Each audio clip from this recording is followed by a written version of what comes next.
Hi everyone, my name is Amy, and in this video, I'll show you how to add the Poppers weather widget to your Squarespace website.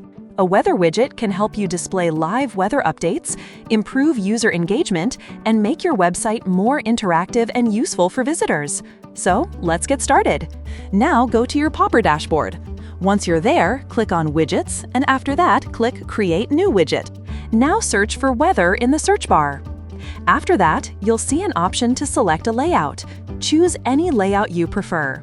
Once the widget opens, if you want to fetch live weather data, you need to enter Open Weather API key. For this setup, we'll add the API key and then save it. After that, we have Location and City panel settings, where you can change the location mode and update the units to Fahrenheit or Celsius. If you've selected a specific location, you can also search for a specific city. Under Templates tab, you'll find different templates that you can choose from and use on your website.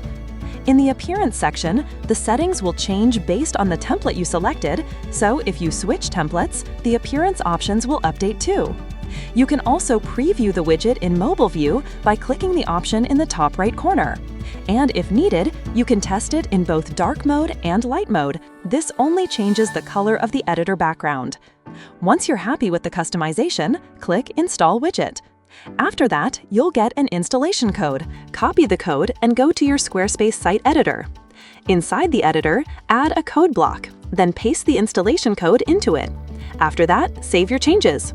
Once your website is live, refresh the page and your widget will appear successfully. That's it for this video. I'll see you in the next one.